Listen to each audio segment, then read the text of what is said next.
They built a 60-home golf community on top of my family's graveyard. Not next to it, not near it. On top of it, I inherited 62 acres in Bibb County, Georgia from my grandmother, pine trees, a slow creek, and a fenced-in family cemetery going back to 1889 with my great-great-grandfather buried under a hand-cut granite stone. I was on a rig job in North Dakota for 14 months. Came home to find survey flags where headstones used to be and a sales trailer parked 20 feet from my great-grandmother's grave. The HOA president, a woman named Bitsy Calloway who talks like sweet tea and thinks like a shark, told me straight to my face that the old rock pile had been remediated and the remains relocated to a proper facility. She said it like she was doing my family a favor. She'd already pre-sold 41 of 60 lots for $10,000 each. Here's what I did. Nothing. I let them finish the clubhouse. Let them landscape the 9th hole. Let them cut the ribbon. Then I walked into Superior Court with an 1889 deed that Bitsy Calloway's lawyers never bothered to read past page 1. What would you do if someone paved a fairway over your ancestors? Drop your state below. Let's see where my land rights family is watching from. Name's Cole Bishop. Let me tell you how this went from a property fight to a felony. I'm 39, diesel mechanic by trade, Army combat engineer before that, 2 tours, 1 in Iraq clearing routes, which turns out to be oddly relevant to this whole story. I drive a 14 F-250 with 190,000 miles on it and a check engine light I've decided to just live with. My grandmother, Ruth Bishop, raised me after my folks split when I was 9. She lived on 62 acres outside Macon that had been in the family since Reconstruction. Her husband's people bought it in 1889 for back taxes and a mule. According to the story she told at every Thanksgiving, tucked in the northeast corner behind a wrought iron fence Grandma repainted every spring, sat the Bishop family cemetery. 14 graves. My great-great-grandfather, a formerly enslaved man named Ezekiel Bishop, who bought that land as a free man and made sure everyone after him knew exactly what it cost. Grandma used to say, "Cole, they can take a lot of things from a family, but they can't dig up where we buried our own and call it progress." She passed in 2022 while I was on a 12-month rig contract in the Bakken. Good money, bad timing. The land went into a small family trust, managed on paper by my cousin Denise, who lives in Ohio and had never set foot on the property. The county tax bill got paid automatically through an escrow account Grandma set up years before. Denise assumed that meant everything was handled. Nobody was actually looking. I got back to Georgia in March, drove out that same red dirt road I'd walked 1,000 times as a kid, and about had a heart attack. Where the back 40 used to be pines and a deer trail, there was now a paved cul-de-sac, a half-built clubhouse with a temporary Magnolia Ridge Estates banner, and, this is the part that still makes my hands shake typing it, a construction fence running directly through where the cemetery fence used to stand. Not around it, through it. At the sales trailer, a security guy in a golf polo told me the property was closed to the public, homeowners only. I told him I owned the ground he was standing on. He laughed. That's when Bitsy Calloway rolled up in a cream-colored Lexus SUV with a personalized plate that said Magnolia 1, mid-50s, sun-damaged tan, the kind of Southern hostess voice that could talk you into anything short of murder, and maybe that too if she framed it right. "Well, aren't you sweet?" she said, looking at my work boots and diesel-stained Carhartt like I'd wandered off a chain gang. "If you're here about a landscaping bid, we've already got a crew." I told her my name. Told her about Ruth Bishop. Told her about the cemetery. Her smile didn't move, but something behind her eyes did the math fast. "Oh, that old family plot. Our environmental team did a full remediation survey back in the fall. Abandoned burial ground, no recorded next of kin, no maintenance in years. We followed every state guideline for relocation." "Relocation where?" "A lovely memorial garden facility in Warner Robins. All very respectful, I asked to see paperwork." She handed me a business card for a lawyer named Garrett Poole instead, holding it out with 2 fingers like it was a subpoena she was serving me personally. "Mr. Poole can walk you through the Abandoned Cemetery Act. It's really quite generous to families like yours." Families like yours. I filed that away. Then she added the thing that told me everything I needed to know about who I was dealing with. We've pre-sold 41 homes, Mr. Bishop. Families are moving in by August. I'd hate for this to get ugly for everyone. She snapped a photo of my truck's plate for our security file, smiled that sweet tea smile one more time, and drove off in a spray of gravel dust that smelled like fresh asphalt and money. Georgia has an abandoned cemetery act, and it does let developers petition to relocate graves under strict conditions. But abandoned has a legal meaning, and it is not the family member with the deed was working an oil rig in North Dakota. I called Garrett Poole's office. His paralegal offered me $8,000 as a courtesy for emotional distress if I'd sign a release acknowledging the relocation was lawful and waiving any further claim. $8,000 for 14 graves going back to a man born enslaved who bought his own freedom's ground with a mule and back taxes. I told her I'd see Mr. Poole in court and hung up before she could finish her sentence. I needed a real lawyer, and I needed one who understood both property law and cemetery preservation law, which is a weirdly specific combination. An old squad mate from Iraq, now a paralegal in Atlanta, gave me one name, Odessa Marsh, a Savannah attorney who'd spent a decade fighting exactly this kind of case. Developers steamrolling black family cemeteries across the coastal plain, banking on nobody having the money or the will to fight back. Her office smelled like old law books and chicory coffee. She listened to the whole story without interrupting once, the way people do when they've heard versions of it too many times before. "Show me the deed," she said. I laid out the 1889 deed, the tax receipts going back to Grandma's escrow payments. A hand-drawn survey Grandpa had made in the 70s marking the cemetery boundary, and a stack of photographs Grandma took every Easter of the family gathered at the fence to clean the headstones. Dated, every single one, because she wrote the year on the back in pencil like it was gospel. Odessa read the deed twice. Then she found the line that mattered, tucked into the original 1889 conveyance in surveyor's language nobody in 140 years had bothered to update. Reserving unto the grantee, his heirs and assigns, in perpetuity, 1/2 acre in the northeast corner as a family burying ground, said ground never to be sold, conveyed, disturbed, or built upon. She set the paper down slow. Cole, this isn't an abandoned cemetery claim. This is a perpetual restrictive easement written directly into the chain of title. It runs with the land forever. No HOA, no county commissioner, no golf course developer on this earth can zone their way around a reservation clause like this. They didn't buy land with a graveyard on it. They bought land that legally cannot have anything built on that 1/2 acre, full stop, no matter who's holding the deed. So we stop construction? We could, she leaned back. Or, and hear me out because this is going to sound insane, we let them finish. I stared at her the same way you're probably staring at your screen right now. If we sue today, Odessa said, you get an injunction, construction halts. 41 families who put their life savings into these homes get dragged into a legal war they didn't start. Banks pull financing. It becomes a 3-year mess where everybody sues everybody and you're the guy who stopped families from having homes in every headline. But if you let them finish, let them sell all 60, let them cut that ribbon, then you file. Now, it's not a zoning dispute. It's completed construction on ground the developer was legally barred from touching with full knowledge. Because I promise you Bitsy Calloway's title company found that reservation clause in their search and buried it. That's not a mistake. That's fraud. And fraud on finished, sold construction means damages on 60 houses instead of an argument over dirt. What if they figure out I know? Then we document everything they do to stop you from finding out.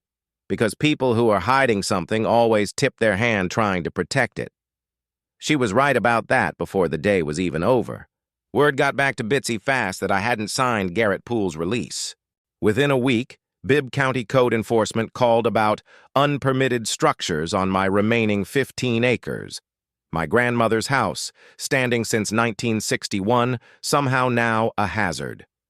The inspector, a tired guy named Curtis Odom, walked the whole property, found nothing, and told me off the record that he'd inspected 2 other Magnolia Ridge disputes in the past year with the exact same anonymous Complaint pattern right before permits got approved. Then came the Facebook post, pinned to the Magnolia Ridge community group, written by Bitsy herself. Concerned neighbor attempting to disrupt lawful development, trespassing on private construction sites, possible mental health concerns following military service. 300 shares by dinner. My cousin Denise called crying, having been tagged by strangers asking if her family was unstable. Someone posted a photo of my truck from inside the gated construction zone, with my plate circled in red. A week later, someone anonymously reported to the county that I was disturbing an active grave relocation site, a claim that, if it stuck, would have put a felony on my record for interfering with lawful cemetery relocation. Except there was no lawful relocation because Odessa had already confirmed with the State Historic Preservation Office that no relocation permit had ever actually been filed. Bitsy's company had simply moved the fence, poured the parking lot, and told me the graves were gone. They weren't gone. They were still there, under new sod, because moving 14 sets of remains costs real money and takes real paperwork.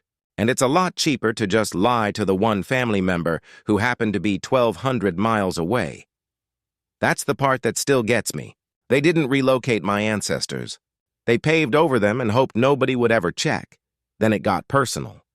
My teenage nephew got a visit at his after-school job from a private investigator, asking his manager if Cole Bishop had anger issues or any history of violence toward women. My sister got a call from someone claiming to be from the IRS about irregularities in the trust's filings.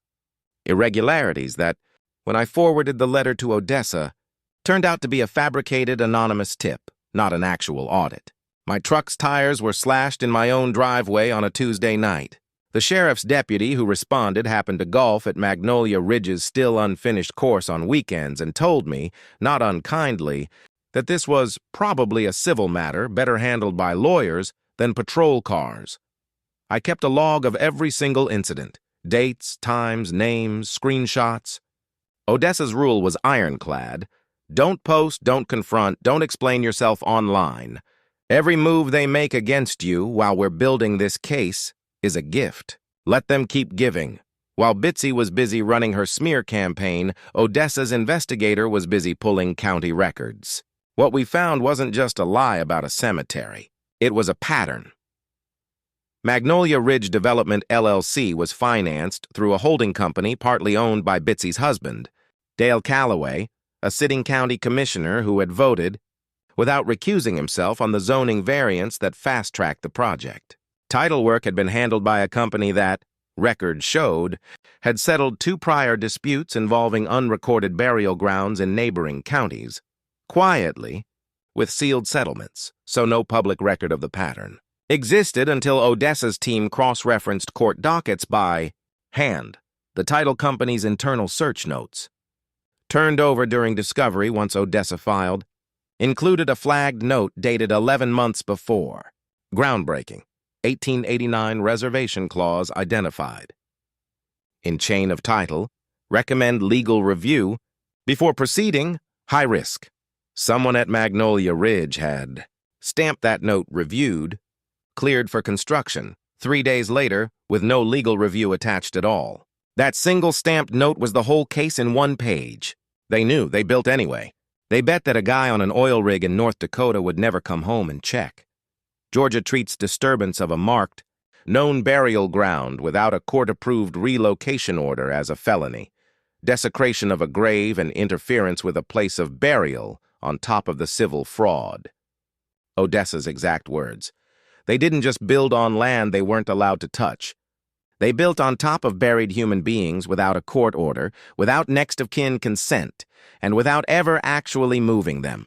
That's not a real estate mistake. That's a criminal complaint. Trial got expedited once the felony referral hit the DA's desk. Bibb County Superior Court. Packed gallery. Half the courtroom was Magnolia Ridge homeowners who'd gotten notices about the case, terrified they were about to lose the homes they'd just moved into. I recognized a young couple, the Alvarados, who'd used their whole savings on Lot 23. They looked at me like I might be the reason their world was ending. I understood why. I hated that they were caught in it. Bitsy's attorneys opened strong, arguing the family cemetery had been legally abandoned and remediated per state guidelines. Judge Constance Ware, a woman who did not appear to enjoy having her time wasted, asked a simple question. Where is the state-approved relocation permit? Silence. Where are the remains currently interred? More silence. Followed by a very uncomfortable admission from Magnolia Ridge's own site supervisor, under oath, that the graves had never actually been moved at all. That the remediation Bitsy described to me in that parking lot never happened. They'd simply covered the site and hoped Odessa entered the 1889 deed, the stamped and buried title company warning, and the county's own zoning vote records showing Commissioner Dale Calloway's undisclosed financial interest. She called Curtis Odom, the code enforcement inspector, to testify about the pattern of false complaints. She called the title company's own risk analyst, who, facing his own potential liability, confirmed the flagged warning had reached Bitsy Calloway personally by email. 10 months before the first foundation was poured, Bitsy took the stand and, under direct examination, said the words that ended her case. We believed the ground was legally clear because we needed the timeline to work for our investors, not because the law said so. Because the timeline needed it too. Judge Ware's ruling took less than a page to get to the point. Reservation clause upheld, all 60 homes and remaining acreage restored to Bishop family ownership. Felony referral to the DA's office for grave desecration and fraud, and a scathing footnote noting that willful disregard of a documented burial ground, motivated by financing deadlines, is precisely the conduct property law and criminal statute exist to prevent. Same as before, I had a choice the law fully allowed and nobody would have blamed me for taking. Sell the homes, keep the settlement, walk away wealthy. 60 families who'd bought their homes in good faith were staring. Down the same nightmare the Ridgeline Heights and Willowbrook families faced in stories like this one, losing everything. Because someone else lied to them first. I called a town hall in that half-finished clubhouse, told the Alvarados and 59 other families the truth. None of this was their fault, and none of them were losing their homes. We set up the Ezekiel Bishop Family Trust. Every household kept their house at what they'd already paid in, 0 interest, 0 markup, and the trust used the settlement funds to finish the clubhouse properly. Replace Bitsy's paved-over fence with a permanent iron one around a restored, dignified memorial garden marking all 14 graves exactly where they've always been. There's a plaque now. It tells the whole story, mule and back taxes included. Bitsy Calloway took a plea, 3 years, full restitution, permanently barred from Georgia real estate development. Her husband resigned from the county commission the week the ethics complaint dropped. The title company lost its license. Garrett Poole's firm quietly asked him to leave. I kept the original 10 acres around Grandma's house for myself. Moved in last fall. Wake up to the same tree line she used to. Paint the fence under every spring. We started a small scholarship in Grandma's name for local kids studying historic, preservation, or genealogy, because somebody needs to keep finding the paperwork that protects families like mine before a bulldozer does. My grandmother's rule was simple. They can take a lot of things from a family, but not where you buried your own. So here's my question for you. Have you ever had someone try to build over what was rightfully yours, on paper or otherwise? Drop your story in the comments. Let's build a library of the little guy winning with receipts. And if this one hit you right, hit subscribe. Because next week, a county tried to condemn my neighbor's barn for a highway expansion until she found the 1948 mineral rights clause that made the whole road illegal to build. See you then. Keep your deeds. Keep your receipts. Keep your people's names where they belong.